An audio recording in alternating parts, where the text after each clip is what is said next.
E aí, beleza? Seja muito bem-vindo ao nosso Career Talks, mais uma edição, nossa segunda edição do Career Talks. Career Talks eu já venho fazendo há um tempo, a gente começa com uma frase provocativa que gera uma reflexão e depois a gente parte para um vídeo para que ele possa explicar com um pouquinho mais de profundidade a ideia por trás daquela provocação. Essa é a ideia do Career Talks. Se você está curtindo o nosso conteúdo, se você está gostando daquilo que você está acompanhando, não deixa de se inscrever na nossa lista, no nosso site, www.carreiracelerada.com.br. Lá a gente tem um outro tipo de relacionamento, um nível de profundidade maior. Você vai receber conteúdo novo, diferenciado, coisa que você não vai encontrar nas redes sociais. É um conteúdo exclusivo para você. Voltando para o nosso papo de carreira, naquele post que você certamente viu, a gente fez uma provocação sobre autoconhecimento. E é isso que eu preciso trazer para você com um pouquinho mais de profundidade. Profissional bem-sucedido, nenhum cresce na carreira sem uma boa dose de autoconhecimento, sem um exercício profundo para se compreender. Nenhum profissional consegue avançar na carreira se ele não se conhece em grau significativo. Escreva isso. Nenhum profissional se dá bem na carreira se ele não se autoconhece em grau significativo. É necessário que você se conheça, é necessário que você aprofunde o pensamento sobre a sua própria forma de ser, pensar e agir para que você possa conquistar resultados. Por quê? Porque a evolução profissional depende disso. Sem isso você não consegue sair do lugar, você comete os mesmos erros, você tem as mesmas posturas, você tende a ter os mesmos posicionamentos e costuma bater na trave do mesmo jeito que você talvez esteja batendo hoje. Então, o que a gente precisa trabalhar ao longo da nossa carreira profissional e que faz todo o sentido do mundo quando você está no desempenho de suas funções? Principalmente, você precisa saber como é que você se motiva. Isso é um dos pontos. Você precisa entender o que faz com que você se motive. Por quê? Porque isso vai ser sempre um gatilho importante para você. Se você desconectar desse aspecto que faz com que você se sinta mais motivado ou motivada, o que vai acabar acontecendo? Você vai sempre estar desanimado ou desanimada em algum momento da sua carreira. Você não vai entender por que você está ali, você não vai entender o que você está fazendo com a sua carreira profissional e volta e meia você vai se perguntar novamente o que eu estou fazendo aqui. Então o desafio que você tem basicamente é compreender as suas motivações. E aí, para não ficar uma coisa muito vaga, né? não ficar uma coisa que você não consiga tornar palpável, você vai perceber ao longo da sua carreira, ao longo dos relacionamentos, ao longo do desenvolvimento das suas atividades, no contexto que você está inserido, inserida, que alguns padrões costumam se repetir, algumas coisas costumam acontecer com frequência com você. Às vezes você vai ter um chefe ou uma chefe um pouco mais rigoroso, né? Sempre vão acontecer algumas situações com você parecidas, seja de conflitos de relacionamento profissional, seja com o gestor e gestora imediata, seja com baixa produtividade, seja com atrasos constantes, seja com seu desempenho falando em público, seja com os e-mails que você escreve, seja como você se comporta nas reuniões. Sempre vão existir padrões que vão acontecer com frequência com você e padrões não raro negativos. E o que é importante você estar muito atento e atenta? Que você perceba essa dor, perceba essa dificuldade, perceba esse sintoma e trabalhe a reflexão em cima dele. Por quê? Porque cada pessoa é uma pessoa, cada um tem um jeito, cada um tem um ritmo, cada um tem uma maneira de se desenvolver e de se manifestar e expressar. Então, o ambiente de trabalho nada mais é do que a expressão daquilo que você é no seu ambiente pessoal e tudo mais. Você é a mesma pessoa, você é o mesmo ser humano inserido num outro contexto. Só que esse é um contexto que você tem pressão, você tem um conjunto de situações que te colocam em situação de pressão constante. Claro que as empresas, as organizações buscam de alguma forma trazer um pouco de descompressão dentro do seu ambiente de trabalho. Mas, em geral, você vai ter prazos para cumprir, você vai ter metas para bater, você vai se sentir colocado à prova, você vai perceber muitas vezes a sua autoestima baixa, né, porque você de repente começa a duvidar da sua capacidade, ou o efeito inverso também. Você começa a conseguir expressar quem você é dentro do ambiente de trabalho. O ambiente às vezes é acolhedor, você consegue bater meta, você consegue atender as demandas, você consegue estar engajado em projetos bacanas, você consegue se destacar e se colocar numa posição de permanente crescimento. Isso também acontece e aí o efeito é reverso e aí você consegue, naturalmente, evoluir um pouco mais na carreira. Mas o que é importante nesse movimento todo aí? Você perceber o que efetivamente está por trás da sua capacidade de evoluir.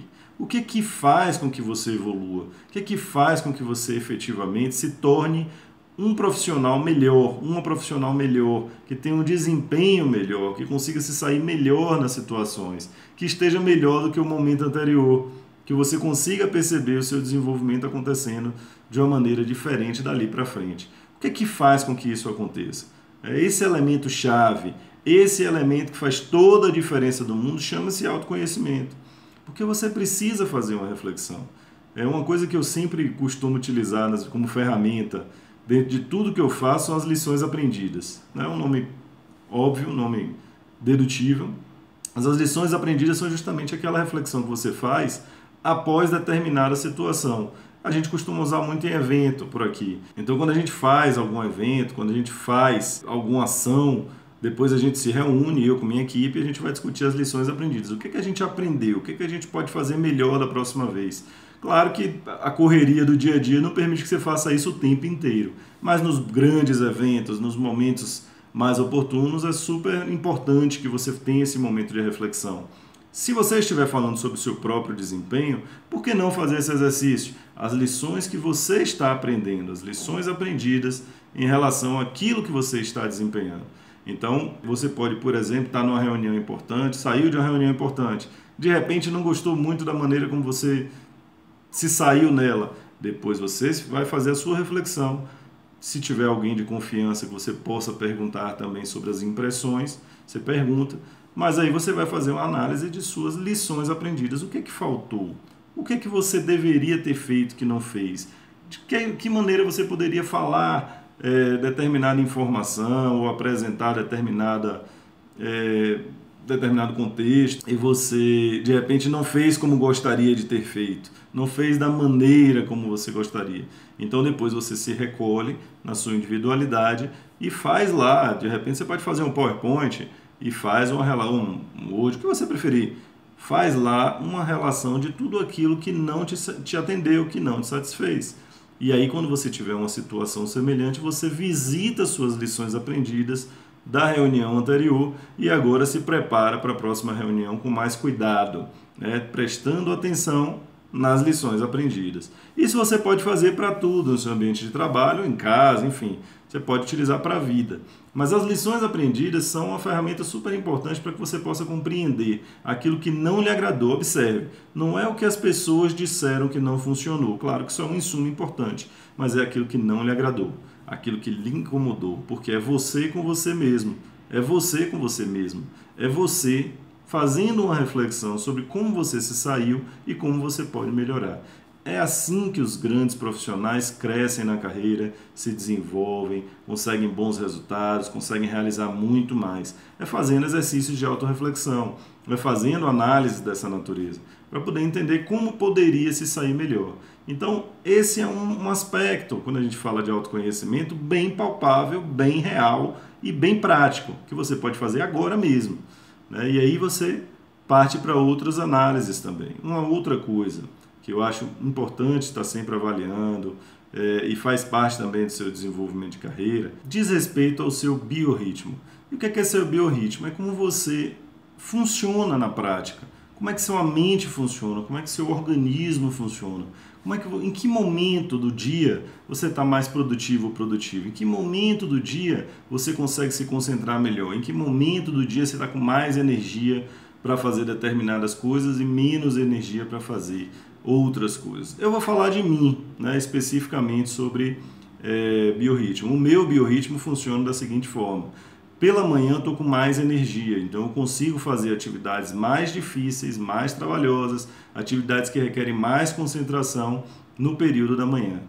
Na parte da tarde eu costumo ficar mais menos produtivo, por assim dizer, né? E eu prefiro fazer as minhas reuniões na parte da tarde. Toda vez que eu tenho que agendar uma reunião, um atendimento e tudo mais, eu jogo para a parte da tarde quando eu posso, porque na parte da tarde eu consigo ter um pouco mais de dinamismo para relações, para atendimentos, para reuniões, para discutir coisas mais amplas com outras pessoas. De manhã eu prefiro ficar sozinho.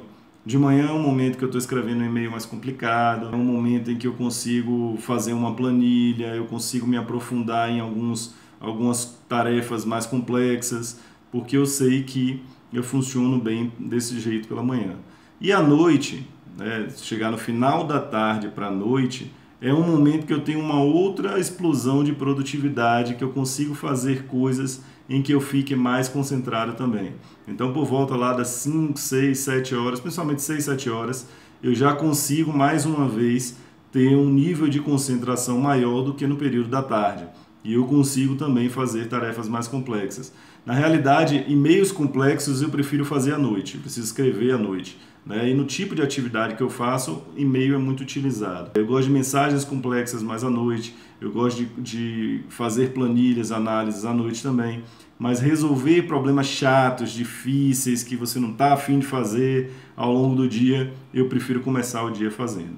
Um outro ponto que diz respeito ao meu biorritmo, isso é muito meu, muito pessoal, e cada um tem que fazer essa análise também, diz respeito a como eu começo o meu dia. A maneira como eu começo o meu dia costuma determinar todo o meu ritmo no dia inteiro. Isso nem sempre é positivo não, tá? É importante deixar claro.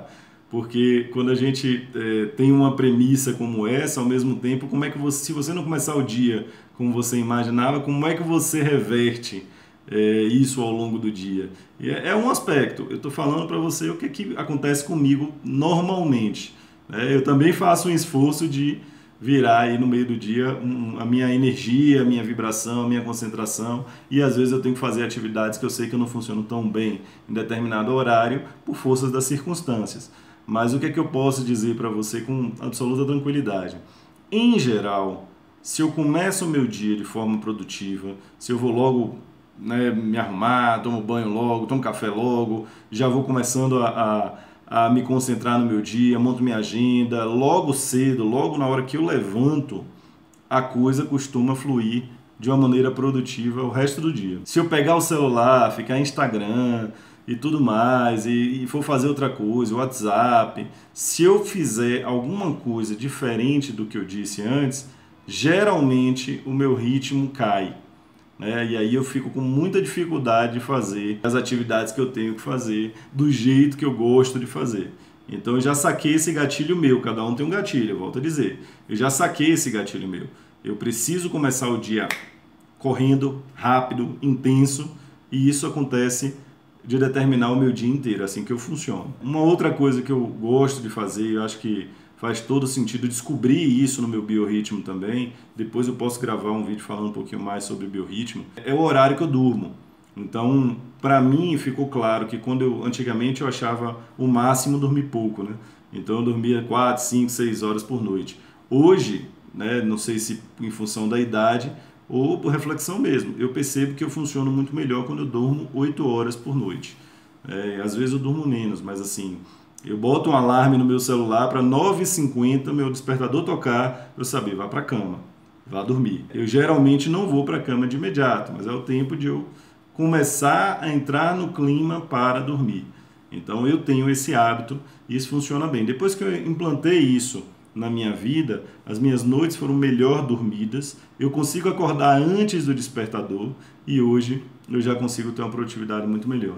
E esse é um aspecto importante também, isso mexe muito com minha produtividade ao longo do dia. Uma das coisas que eu mais tinha como premissa é o seguinte: o que é qualidade de vida para você? O que é que era qualidade de vida para mim? Para mim, qualidade de vida era acordar sem precisar de despertador. Isso era uma coisa que me incomodava muito, acordava agitado, eu não acordava bem, e aí acabava impactando na minha produtividade também. Então, para mim, qualidade de vida era acordar sem precisar de despertador. Hoje, se eu por acaso esquecer de colocar o despertador, você pode ter certeza que eu vou acordar no mesmo horário, porque eu já estou acostumado a dormir no horário certinho. isso sou eu. Por que eu estou falando tudo isso? Porque eu acho importante que você faça essa reflexão, faça essa análise de como você funciona. Muitas vezes, quando você não está conseguindo entregar no trabalho, quando você não consegue atender a prazos, quando você não consegue se concentrar, quando você não consegue, muitas vezes, estar atento ou atenta, quando você está muito estressado e tudo mais, é isso que está pegando. Você está bebendo pouca água, você está dormindo pouco, você está fazendo pouco exercício, você está descansando pouco, você não está entendendo que você está forçando o seu biorritmo. E aí você acaba tendo desempenho ruim. Se você for observar todos os grandes profissionais bem-sucedidos, eles têm com clareza na vida de hoje, na vida que a gente tem hoje no mundo, muito mais qualidade de vida do que antes. Você pega os caras lá da 3G, o Jorge Paulo Lema e tal, os caras são esportistas. Eles dão valor a esse tipo de coisa, né? É raro você ver aqueles caras gordinhos, obesos e tudo mais sendo bem-sucedidos. Por quê? Porque as pessoas estão preocupadas com a sua saúde, estão preocupadas em cuidar de si para que possa dar o máximo no trabalho. Isso também é autoconhecimento. Então veja, a gente falou sobre as lições aprendidas, em que você para analisar tudo aquilo que de repente você não desempenhou da melhor maneira, e aí você vai fazer uma autorreflexão, vai fazer uma discussão com alguém ou com você mesmo sobre o seu desempenho, vai construir as suas lições aprendidas e vai se preparar para a próxima oportunidade, para que você possa evoluir. E a gente falou agora de biorritmo, né? Da maneira que você produz, da maneira como você está mais atento, da maneira como você está mais atento, da maneira como você de repente funciona. São dois elementos super importantes para o bom profissional. Você precisa evoluir. Tenha sempre isso em mente. A gente costuma projetar muito para fora, né? A gente costuma dizer assim, meu chefe isso, meu colega aquilo, aquela reunião não sei o que, a empresa não presta e tudo mais. A gente costuma projetar muito para fora. Mas é importante no processo de reflexão, de autoconhecimento, você botar um pouquinho de olhar para dentro. Ok, meu chefe não presta. Ok, a empresa é uma porcaria. Ok, meus colegas são mal intencionados, etc. Ok, tudo bem, beleza. Mas qual é o controle que você tem sobre isso? Zero. Você não tem o que fazer. Você precisa, na verdade, circular nesse ambiente. É o ambiente que você está. Como é que você consegue potencializar as oportunidades apesar de tudo isso? Aí é o que eu convido você a fazer. Uma reflexão sobre você mesmo, seu autodesenvolvimento, seu desempenho, sua maneira de se colocar. Então, o grande desafio que você tem é estar sempre em processo de evolução. Mas observe, quando a gente fala estar sempre em processo de evolução, não é da boca para fora, não. Não é aquela promessa de ano novo que você faz e que você não cumpre, não. É você construir um método seu, pessoal, que funcione para você. E que você comece a perceber que os feedbacks mudaram. Você comece a perceber que as pessoas começaram a te olhar de uma maneira diferente. Que as pessoas começaram a trazer impressões diferentes sobre o seu comportamento, sobre o seu desempenho, sobre as suas falas, sobre a maneira como você se coloca e sobre as entregas que você faz. Perceba, você sabe, eu falo sempre sobre prazo, eu falo sempre sobre bater metas, eu falo sempre sobre a importância de você estar sempre conectado com as expectativas que são colocadas em seu trabalho. Porém, é um outro fator super importante também que você precisa entender esse lado subjetivo seu. Né? E aí a gente fala muito de soft skills, que são as competências comportamentais que você precisa desenvolver, mas basicamente é aquela habilidade que você precisa ter para que você possa fluir melhor no ambiente de trabalho. 80% é isso, 20% é meta, prazo, etc. 80% é mudar a maneira como você pensa. Pode ter certeza. Então, o grande desafio que você tem como profissional é compreender como é que você funciona. É entender por que às vezes você está irritada, está irritado, por que às vezes você desabafa, por que às vezes você fica intolerante, por que às vezes você se relaciona mal com as pessoas, mas hoje eu estava de saco cheio e a pessoa me provocou. É aquela coisa, você precisa fazer um trabalho grande, constante e evolutivo de autoconhecimento. E aí você precisa também achar uma maneira de mensurar o antes e o depois. Tem uma série de livros que eu posso falar que podem servir de referência para vocês. Eu não vou lembrar dos autores, mas O Poder do Quando fala muito sobre biorritmo. Um dia eu vou gravar um vídeo no quadro de referências para falar sobre isso aí. O Poder do Quando, é muito legal. E um outro é Pequenas Atitudes, Grandes Mudanças. Também é muito bacana, ensina você a fazer uma mudança de cada vez, né? Um hábito de cada vez. Então, são 2 grandes livros, O Poder do Quando e Pequenas Atitudes, Grandes Mudanças. Recomendo para você e depois pode ter certeza que a gente vai falar mais sobre eles, porque são livros de cabeceira, são livros que eu gosto muito. Então, esse é o nosso papo de carreira. Era isso, você está vendo que hoje eu estou num ambiente diferente, é porque eu estou no hotel em Brasília, então estou viajando a trabalho. Então os próximos vídeos provavelmente eu vou gravar com esse cenário. Depois a gente volta para a nossa rotina. Então se você está gostando, se você está curtindo, não deixa de comentar, porque o comentário nos ajuda também. Se você traz o seu comentário, traz a sua percepção, traz a sua experiência, eu posso gravar novos vídeos, produzir mais conteúdo voltado para a sua necessidade, para as suas impressões e para aquilo que você precisa. Curte aí, compartilha, ajuda a gente a desenvolver esse canal para que a gente possa também estar produzindo cada vez mais conteúdo que seja de valor para você. Beleza? Não deixa de entrar no nosso site www.carreiraacelerada.com.br. Fica com a gente. Grande abraço!